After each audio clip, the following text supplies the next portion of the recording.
लोना कहता है कि जीवन कभी भी अस्थायी सुख नहीं चाहता और ना ये जीवन के लोग अस्थायी सुख को जानते हैं और ना ये संसार अस्थायी सुख चाहती है। जो अस्थायी सुख है उसमें सुख भी नहीं होता और दुख भी नहीं होता, फिर भी उसमें जीवन तो अवश्य होता है, परंतु वो जीवन दुख और सुख का नहीं होता, क्योंकि उस जीवन में कोई भी उत्पत्ति नहीं होती।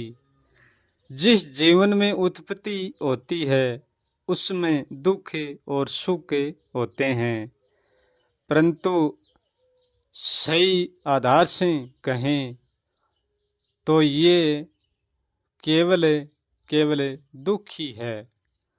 सुख का यहाँ मात्र नाम है, इनसे ज़्यादा कुछ नहीं है। एहसास यहाँ जितना दुख का होता है इतना सुख का नहीं होता है, फिर भी पलड़े दोनों बराबरी हैं, जितना सुख है इतना ही दुख है, परंतु एहसास सुख का ज़्यादा होता है, दुख का लगता है कि दुख नहीं है, परंतु बस यही अज्ञानता है। यहाँ सुख का एहसास भला ही होता होगा, परंतु ज़्यादा क्या है, दुख ही है। यदि जिस दिन व्यक्ति जाग जाएगा और पूरी होश में हो जाएगा, पूर्ण होश में, तब पता चलेगा कि हम जिस सुख को महत्व दे रहे हैं कि सुख यहाँ ज़्यादा है, नहीं, यहाँ दुख ही सब कुछ है और दुख की मात्र परछाई सी लगती है सबको कि यहाँ दुख की परछाई है, सुख बहुत है, परंतु सुख बहुत नहीं है, दुख बहुत है और सुख की परछाई है, फिर भी दोनों एक हिस्से में बराबरी तुलते हैं। जिस दिन ये दुख और सुख समाप्त हो जाएंगे तो जिस दिन तो ये जीवन भी समाप्त हो जाएंगे, परंतु ऐसा होना संभव नहीं है। तो इतना होना संभव है, जिस व्यक्ति ने इस दुख और इस सुख को जान लिया उनके लिए संभव है, वो इस दुख और सुख से छुटकारा पा सकता है, वो हमेशा के लिए अस्थायी हो सकता है, उनका जीवन अस्थायी हो सकता है। ये अस्थायी होना है तो सबके लिए, परंतु सब हो नहीं सकते। सब अस्थायी हो जाएंगे तब इस अस्तित्व का परिवर्तन हो जाएगा। इसलिए इस संसार के माता पिता ये नहीं जानते कि जो हम दुख और सुख भोगते हैं वो ही हमसे पैदा होगा, वो ही भोगेगा। यदि खुद का दुख माता पिता समझ लें कि ये दुख बड़ा खतरनाक है, तो वो इस बात को जान लेते हैं, तो वो फिर दूसरा रूप लेकर, बच्चों का रूप लेकर, संतान का रूप लेकर दूसरे शरीर में दुख नहीं भोगेंगे। तो हर प्राणी को इस बात से सुख नहीं होता है कि मुझे संतान ना हो, मेरा दूसरा रूप ना हो, मेरा दूसरा अवतार ना हो। हर प्राणी को इस बात से दुख होता है कि मेरा संतान क्यों नहीं हुआ, मेरा अवतार क्यों नहीं हुआ। इस बात से सब लोग दुखी होते हैं और इस बात का ही गहरा दुख है। यही सबसे बड़ी भूल है। हकीकत में ये जीवन है, ये दुनिया सारा भूल का ही परिणाम है और भूल का ही कारण है। इस व्यक्ति के भीतर ये भूल समाप्त हो गई और जिसने जान लिया कि यहाँ उत्पत्ति में दुख के अलावा कुछ नहीं है, तो वो फिर किसी संतान की उत्पत्ति नहीं करेगा। ऐसा नहीं है कि वो कष्ट नहीं भोगेगा, कष्ट भोग कर भी वो उत्पत्ति नहीं करेगा। और प्रकृति इस बात का प्रमाण भी देती है, पर यहाँ की अंधी दुनिया नहीं समझ पाती है। क्योंकि जिस नर नारी के संतान नहीं होता है, उनके लिए ये बात बड़ी गर्व की है। वो लोग बड़े अपने आप में भाग्यशाली होते हैं। वो किसी को दुख पाने के लिए जन्म नहीं दिया, वो स्वयं ही पाकर स्वतंत्र हैं। दूसरों को पाने के लिए दुख में नहीं, भोगने के लिए दुख में नहीं छोड़ा।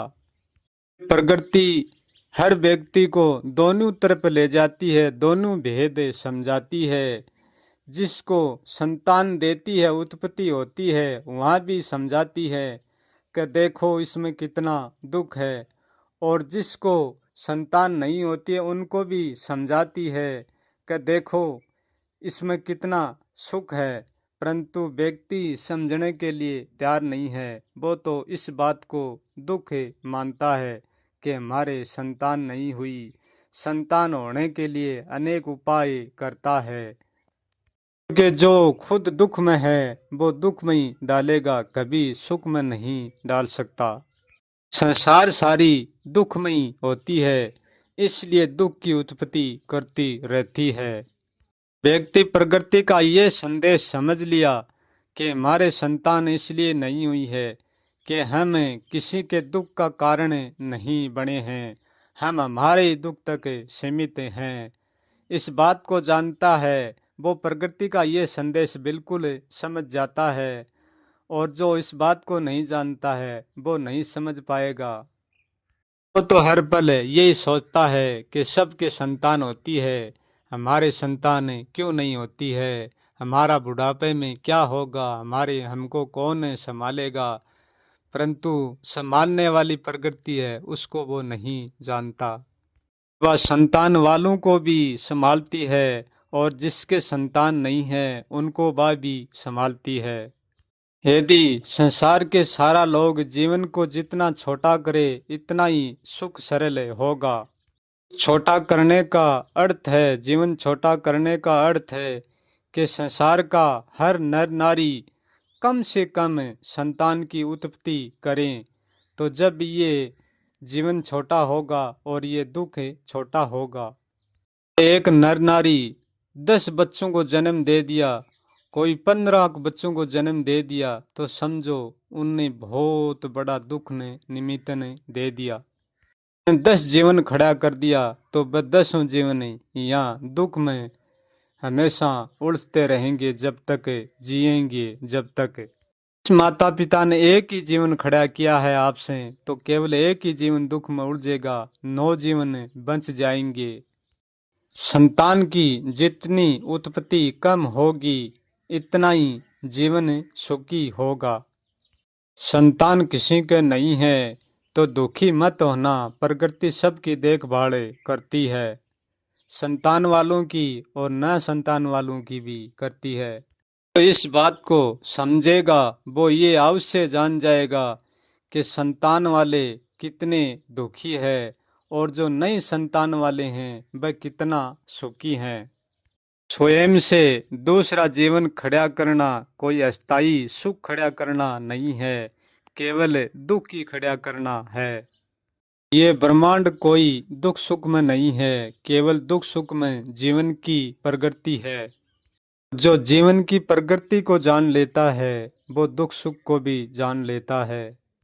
परंतु अस्थाई सुख को जिसने जाना है, वो ही अस्थाई सुख बता सकता है, वो ही दिला सकता है।